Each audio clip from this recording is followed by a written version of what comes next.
This is Econ 302. This is our second lecture. Remember, in the first lecture, we looked at the production function, and we had N for labor on the horizontal axis and Y for real GDP on the vertical axis. Our production function looks something like that. And since it had that particular curvature, that was representative of diminishing marginal product of labor. Now, in this lecture, we're going to talk about shift factors and movement factors along this production function. First off, let's look at N, which is on the horizontal axis. And we're going to look at two different levels of N. One, 10 units of N, and two here, 15 units of N. All right. Now, notice that when N increases, we move from one point to another point along the given production function. Since we move from one point to another point along the given production function, we say that N is a movement factor. In other words, a change in N moves us from one point to another on the given production function. Now, shift factors are factors that shift the curve upward or downward, shift the production function curve upward or downward. One shift factor is T for technology, and another shift factor here is K for capital, our resource capital. And let's illustrate this. We're going to first illustrate it with respect to T. So let's take a production function, y equals T times, let's say, K plus N. And let's just make up some numbers here for both T, K, and N. I'm going to say T is 0.4, K is 5, and N is 6. So now we have 0.4 times 11, which gives us Y here of 4.4. And let's just graphically portray that here. N and Y on our axes again. N here is 6, so we're going to put 6 right here on the horizontal axis. And when N is 6, Y is 4.4, so we're going to put 4.4 right here. And this point that I'm drawing in now, called point A, represents that combination. If we draw our production function through that, that is the case when T is equal to 0.4. Now, let's change things a bit and let's increase our technology coefficient. What that basically means is that that is an advancement in technology.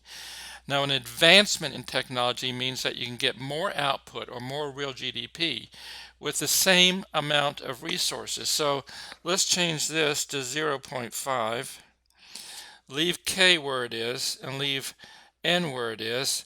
And now that means we have 0.5 times 11, which gives us not 4.4 anymore, but 5.5.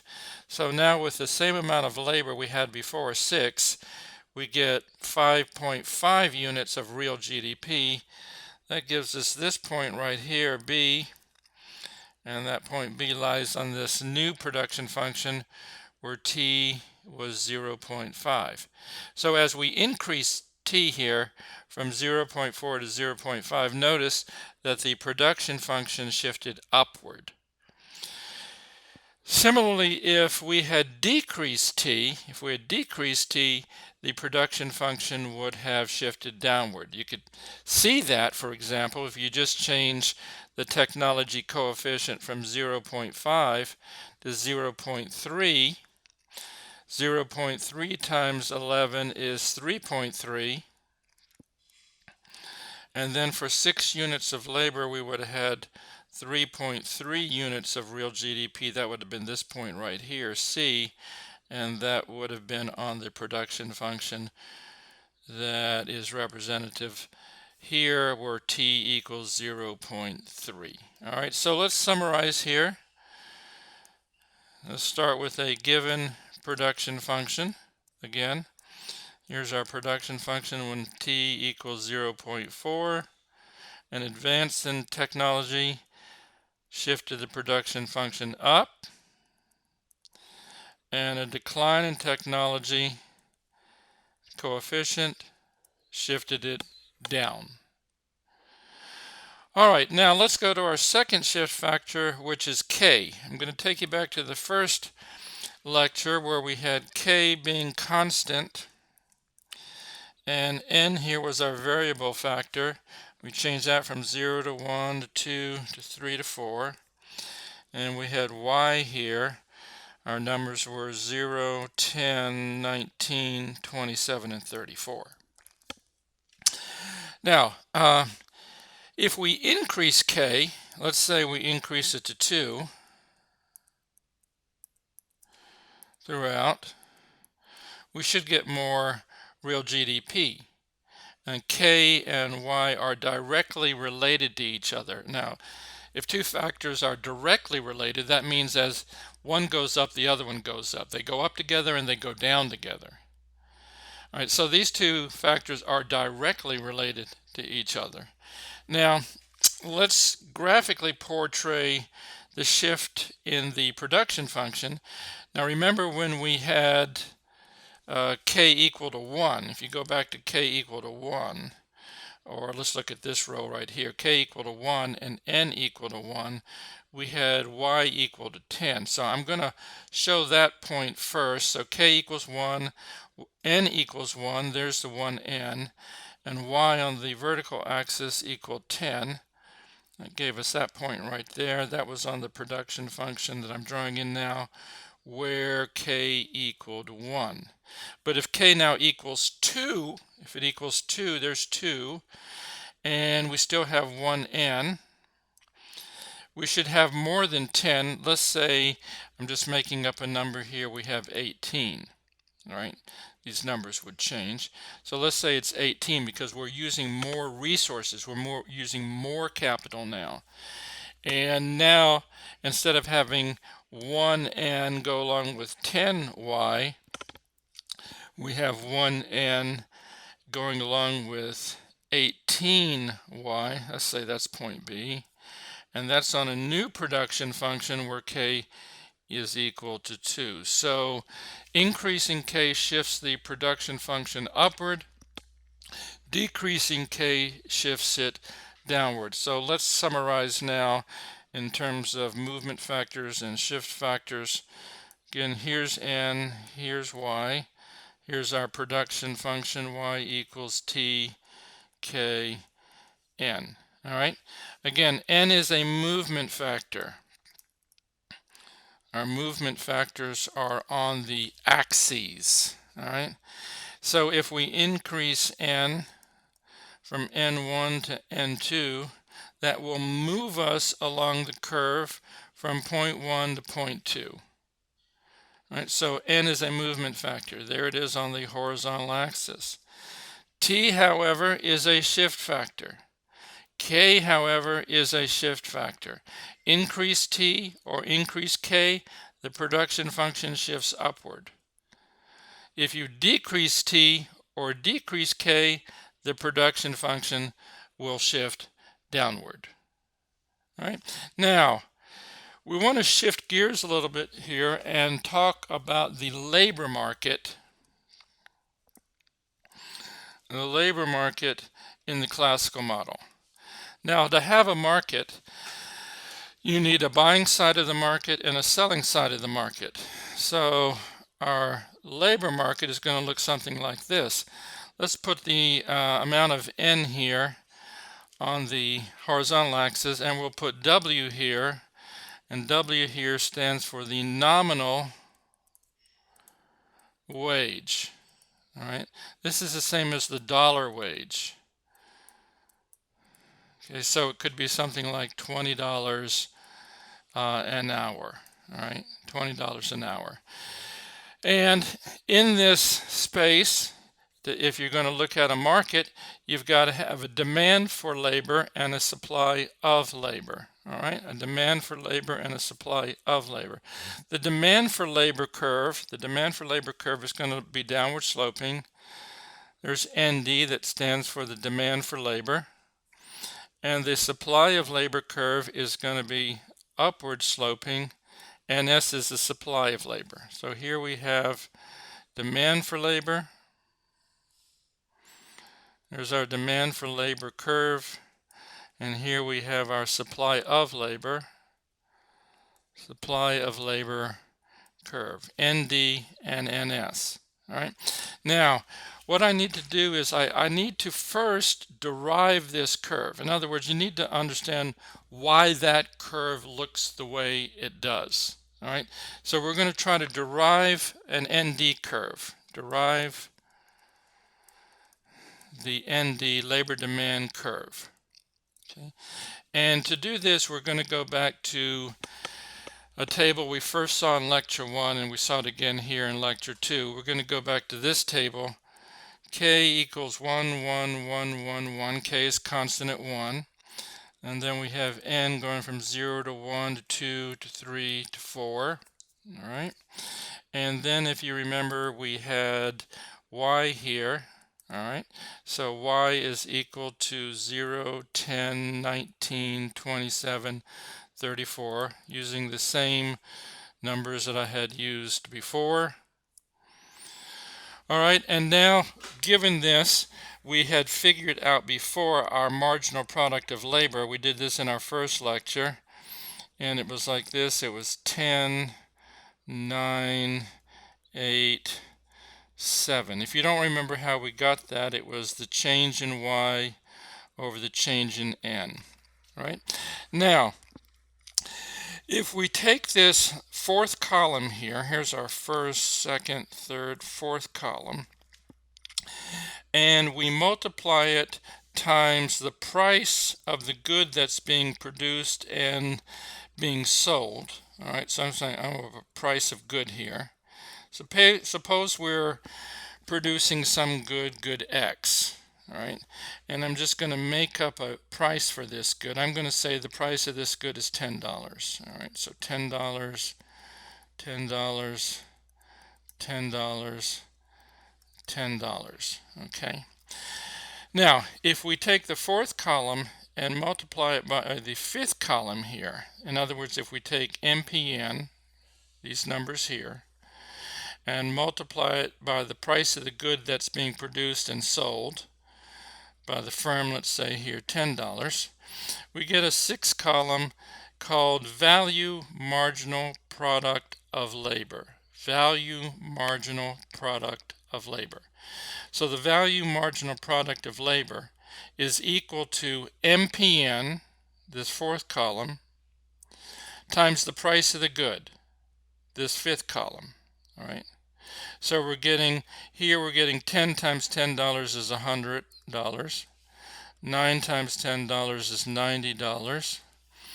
8 times 10 is $80. And 7 times 10 is $70. All right. VMPN, the VMPN. All right. Now,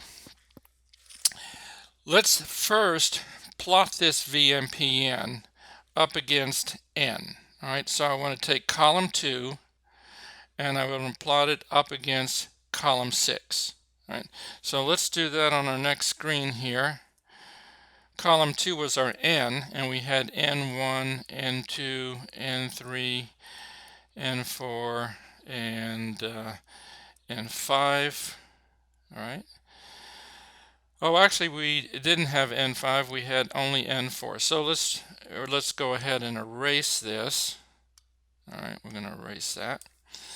And we're going to plot the N's up against the VMPNs. All right, value marginal product. I'll go back a screen and show you that again. All right, so N1, all right, N1 over here. Bring that back up on the screen. N1 over here goes with 100, N2 goes with 90, N3 goes with 80, and N4 goes with 70. So let's plot those. N1, 100. I'm going to put dollars on this axis. So that's 1 point, point A. 2 goes with 90. Okay. Point B. 3 goes with 80. point C, and 4 goes with 70, point D. All right, we got 4 points then in that two-dimensional space. I'm going to connect those points, and that's our value marginal product of labor curve. What is it equal to? What is VMPN equal to? Well, we said VMPN was equal to MPN times the price of the good. MPN times the price of the good. Now, this curve, this VMPN, is the labor demand curve. It is the labor demand curve. That is the firm's demand for labor, right? The firm's demand for labor. So when we look at the market, when we look at the labor market, I should say, when we look at the labor market, we have dollars here, or W, nominal wage, and we have N here. All right, this curve that I'm drawing in here, that's our value marginal product of labor curve. You saw me derive that. You saw how that was created. All right, and we know that that is equal to MPN times the price of the good. And this curve, another name for it besides VMPN, is the labor demand curve. The labor demand curve, right? Now, if I were to ask you, what are the shift factors? What factors, if they change, can shift that curve? You could look down here and say, well, that curve is the VMPN curve. And if MPN changes, let's say that MPN goes up. Let's suppose MPN goes up. Well, if MPN goes up, then VMPN is going to go up and the curve is going to shift to the right. Or if P goes up, VMPN is going to go up and the curve is going to shift to the right. But if MPN went down, VMPN would go down and the curve would shift to the left. Or if P went down, VMPN would go down and the curve would shift to the left. All right, so let's redraw this. Here's N, here's dollars, or we can put the nominal wage there. All right, here's our VMPN curve, or our ND curve, and the shift factors are two: MPN and P. MPN and P. All right, and we can put a plus sign under each, and what the plus sign means here is that there is a direct relationship between this variable and this curve here. So if MPN goes up, ND goes up, or the curve shifts to the right. Or if MPN goes down, ND goes down, labor demand goes down, or the curve shifts to the left. And we get the same relationship between P and ND as well. So let's just ask a few questions here. All right, let's start this way. Here's ND1. All right, here's ND1. Suppose the price of the good goes up. What happens to this curve? Well, ND would go up, so this curve would shift to the right. Go to ND2. Let's suppose P went down. What would happen to this ND1 curve? It would shift to the left, to ND3. All right? Similar things with respect to MPN. If MPN went up, this curve would shift to the right. If MPN went down, it would shift to the left. All right, let's stop there with lecture 2, and we'll pick up with lecture 3 and talk about the labor supply curve.